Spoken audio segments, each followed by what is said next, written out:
ส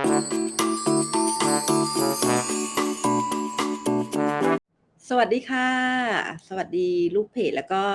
ยูทูบพี่กันนมแม่ค่ะ พี่กันมาไลฟ์ให้ความรู้แล้วค่ะ สวัสดีตอนเที่ยงนะคะ ทานข้าวแล้วก็มารับความรู้ดีๆจากพี่กันนะคะ หรือว่าใครมีปัญหาต้องการปรึกษานะคะ ในเรื่องของคุณแม่ตั้งครรภ์คลอดลูกแล้วนะคะ หรือว่าหลังคลอดนะคะ คุณแม่ที่เลี้ยงลูกค่ะ เลี้ยงลูกด้วยนมแม่ค่ะกล่าวทักทายกดไลค์กดแชร์ให้กับพี่กันได้เลยค่ะ ใครยังไม่ได้กดติดตามเพจพี่กันนะคะ ฝากกดติดตามเป็นกำลังใจดีๆให้กับพี่กันนิดนึงนะคะเพราะว่าเพจพี่กันก็มีสาระความรู้ที่ดีมาฝากให้คุณแม่อย่างต่อเนื่องนะคะเนี่ยก็คือจุดประสงค์คือจะบอกให้รู้ถึงอาการที่คุณไปพบแพทย์รวมถึงวิธีการป้องกันค่ะเราจะได้รู้จักโรคนี้กันเป็นอย่างดีนะคะมาเข้าเรื่องของโรคลำไส้อักเสบบางครั้งเนี่ย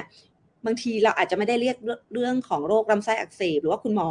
อาจจะไม่ได้พูดว่าโรคลำไส้อักเสบนะคะเราอาจจะได้ยินชื่อในเรื่องของโรคที่เรียกต่างกันเช่นกระเพาะอาหารอักเสบกระเพาะและลำไส้อักเสบติดเชื้อที่กระเพาะอาหารไวรัสลงกระเพาะนะคะอาจจะได้ยินประมาณนี้แต่ใดๆคือมันเป็นโรคของระบบทางเดินอาหารอาการเด่นๆก็คือจะอยู่ที่ระบบทางเดินอาหารนะคะโดยอาการเด่นๆของโรคลำไส้อักเสบก็คืออาเจียนถ่ายเหลวถ่ายบ่อยมีไข้ต่ำๆหรือบางรายมีไข้สูงอันนี้คืออาการเด่นๆเลยนะคะแล้วเกิดขึ้นได้ยังไงอันนี้ขอบอกนิดนึงเพื่อที่เราจะได้ป้องกันได้โรคลำไส้อักเสบนะคะโดยสาเหตุหลักแล้วเกิดจาก2สาเหตุค่ะสาเหตุที่1ติดเชื้อไวรัสหรือได้รับเชื้อไวรัสค่ะซึ่งเชื้อไวรัสที่พบบ่อยในเด็กนะคะก็คือที่ทำให้เกิดลำไส้อักเสบนะคะไวรัสโรตาค่ะไวรัสโรตาได้ยินใช่ไหมคะรู้จักเนาะที่เราไปหยอดโรตากันนะคะซึ่งนะคะเด็กจะได้รับไวรัสโรตาเนี่ยจากการสัมผัสสิ่งของต่างๆเช่นของเล่นนะคะ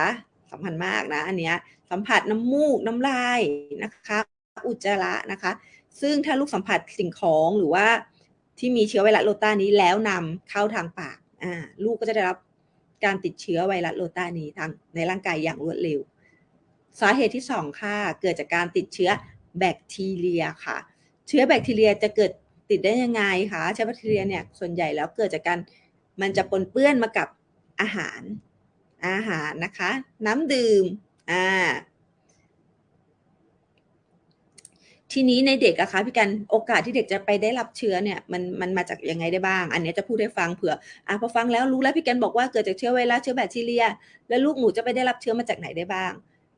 โดยทั่วไปแล้วนะคะลูกของเรานะคะจะมีนิสัยหรือในเด็กเนี่ยจะมีนิสัยชอบเอามือเข้าปากกัดเล็บอมมืออมนิ้วหยิบของเข้าปากบางทีของเนี่ยมันเป็นของที่หล่นตามพื้นเอาของเล่นเข้าปากโดยเฉพาะวัยที่แบบฟันจะขึ้นนะคะทำให้ลูกได้รับเชื้อโรคจากพวกรอบๆตัวเนี่ยสิ่งแวดล้อมรอบๆตัวนะคะแล้วก็เกิดจากการอาหารที่ลูกรับประทาน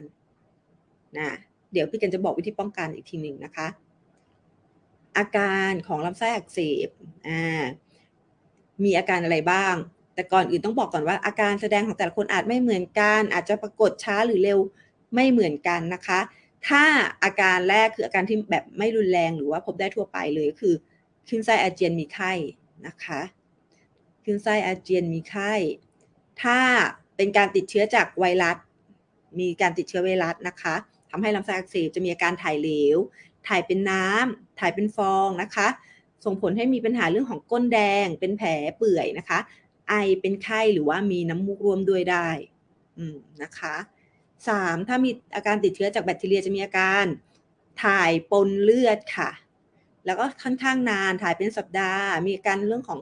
ขาดน้ำปากแห้งปัสสาวะออกน้อยกระหม่อมบุ๋มและซึมอันนี้คือค่อนข้างรุนแรงเลยนะคะซึ่งกรณีถ้าน้องมีอาการรุนแรงนะคะต้องไปพบแพทย์เนี่ยซึมกินนมไม่ได้นะคะมีไข้สูงเกิน 38.5 มือเท้าเย็นนะคะไม่เล่นอ่อนเพลียเดินไม่ไหว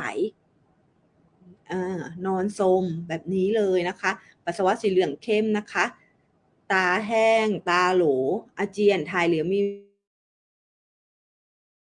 เลยไม่กินน้ำไม่กินนมนะคะควรไปพบแพทย์นี่คืออาการที่บ่งบอกว่ามันรุนแรงแล้วนะมันควรจะต้องไปโรงพยาบาลแล้วใจเย็นไม่ได้นะคะทีนี้ถ้าไปโรงพยาบาลแนวทางการรักษาคุณหมอเป็นแบบไหนคะพี่กัน ส่วนใหญ่แล้วคุณหมอก็จะให้ยาฆ่าเชื้อถูกไหมคะช่วยรักษาในลำไส้เพื่อให้แบบฆ่าเชื้อโรคเสร็จแล้วน้องก็จะได้หยุดอาการต่างๆได้นะคะถ้าเป็นการติดเชื้อจากแบคทีเรียนะแต่ถ้าเป็นไวรัสเนี่ยก็จะไม่มีอาการจะไม่มียารักษาฆ่าไวรัสแต่ว่าจะเป็นการให้ยาตามอาการนะคะเช่นแก้อาเจียนแก้ไข้แก้ปวดท้องอะไรอย่างนี้ค่ะแล้วก็ต้องกลับมารักษาเนี่ยก็คืออาจจะต้องมีการจิบเกลือแร่บ่อยๆนะคะจะได้ทำให้ร่างกายลูกไม่ขาดเกลือแร่นะคะกลับมาเราต้องดูแลก็คือให้ลูกกินอาหารกินนมถ้าเกิดเด็กเริ่มกินอาหารตามวัยแล้วก็อาจจะเป็นอาหารอ่อนย่อยง่ายนะคะถ้ายังไม่กินอาหารก็กินนมนะคะโดยถ้าเป็นนมแม่ให้คุณหมอบางท่านอาจจะบอกว่าเอานมแม่ส่วนหน้าออกก่อนนะคะให้กินแต่นมส่วนท้ายเพราะนมแม่ส่วนหน้าเนี่ยจะทำให้น้องเนี่ยถ่ายเยอะขึ้นนะคะถ่ายเหลวเนาะก็เอาออกให้ลูกกินแต่นมส่วนท้ายนะคะ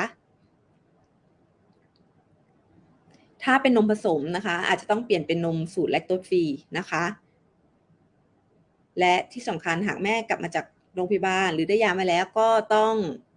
กินยาให้ครบตามแพทย์สั่งนะคะกรณีนี้คุณหมอแนวทางการรักษาคุณหมอจะไม่ให้ยาหยุดถ่ายนะคะเพราะว่าร่างกายพยายามกำจัดเชื้อโรคออกจากร่างกายเหมือนผู้ใหญ่เราเวลาท้องเสียเดี๋ยวนี้แนวทางการรักษาเขาไม่ได้ให้ยาหยุดถ่ายแล้วนะคะวันนี้พี่กันต้องไปก่อนนะคะบ่ายโมงแล้วนะคะขอบคุณทุกการไลค์กันแชร์ค่ะพบกับสาระความรู้ดีๆนะคะ